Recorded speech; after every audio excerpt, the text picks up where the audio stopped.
Binge eating, commonly described as compulsive eating or eating abnormally large amounts of food in a short period of time while feeling unable to stop and out of control. That is a basic definition of binge eating. It does go much deeper than food.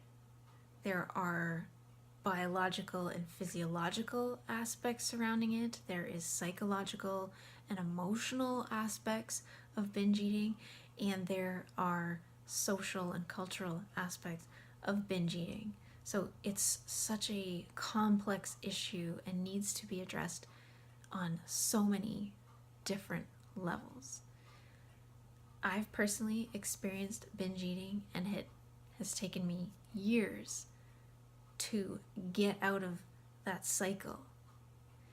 And I want to share this with you in a 5-part series to at least kind of bring some light to the situation and provide some tools, because everybody's reason for binge eating is going to be different, and what works for one person might not work for another.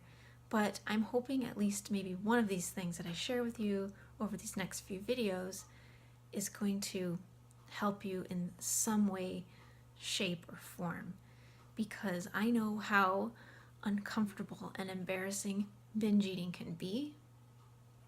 It's feeling completely numb, feeling like you are not even in your body, and just eating until you are so uncomfortably full, till your stomach is in pain. It's eating when you are already full. It's searching out for more food. It's eating in private. It's hiding stuff from people.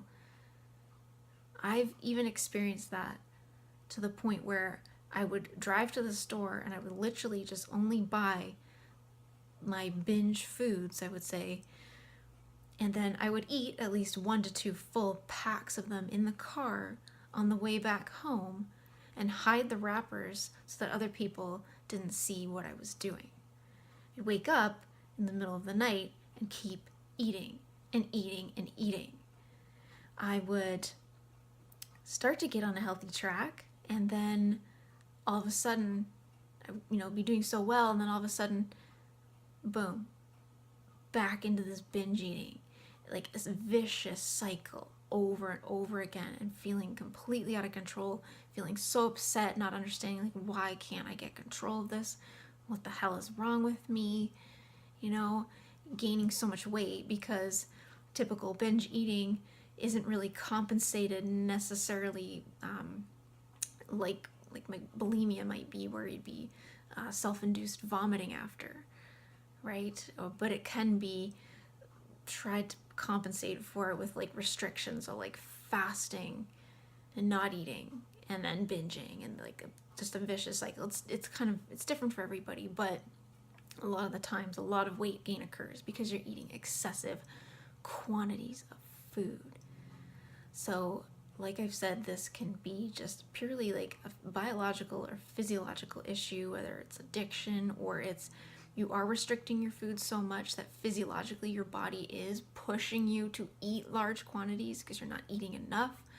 Or it could be psychological and emotional, just basically maybe due to trauma or other protective mechanisms, which ends up being self-sabotage. Like, it goes so deep. Like, I recommend doing more research on this, but feel like I've been through hell with this, and I've done a lot of research, a lot of experimentations.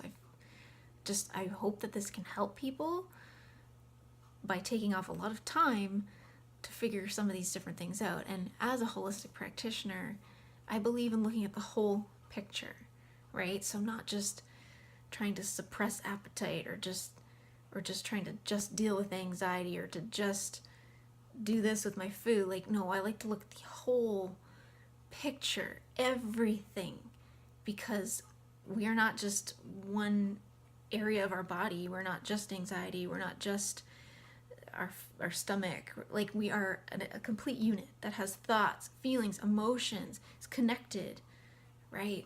Everything is connected. So I believe in looking at the whole picture. So my first part of this series is, I would say, the very first step. And the other ones that come after are not necessarily in any particular order of importance, because they're all very important. But my last one that I'll share with you in part 5 is going to be like, it was like a game changer for me. It's like night and day. Blew my mind how powerful of an effect it helped me to stop binge eating. So stay tuned for that one. But this one today is, I would say, it's the very first step, and that is awareness. Awareness is like key. It's understanding that there is a problem, because your health is so important, and you need to understand that your behaviors, if it's compulsive or if it's an addiction or if it's making you sick, there's a problem. You have to become aware that there is a problem. And if you already are aware that there is a problem, great. So now it's time to seek help. Speak to your healthcare professional. Speak to a psychologist. Speak to your naturopathic doctor. Speak to your professionals who can help you and can guide you to where you need to go. Maybe if they can't completely help you, they will know somebody or something that can start to help you. So awareness, recognizing that there is a problem, saying it out loud and saying, I have a binge eating disorder. This is a problem. Like verbalize it, actually say it. I am binge eating. Bringing the awareness and then seeking help. Start doing some research. Like I said, speak to your professionals. Ask for help. There is nothing wrong with asking for help. We are here to help each other on this planet. So there is going to be somebody out there who can help you. Do not be afraid to ask for help. And maybe you think that, I should be able to figure out this on my own. Like, I don't need anybody's help. Well, like, maybe that's your attitude. But please recognize that if that's not helping you, if that attitude hasn't gotten you anywhere, you need to change it. I'm sorry, but you need to change it. Be open to help.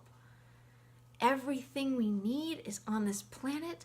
Everybody we need is on this planet. Ask for help.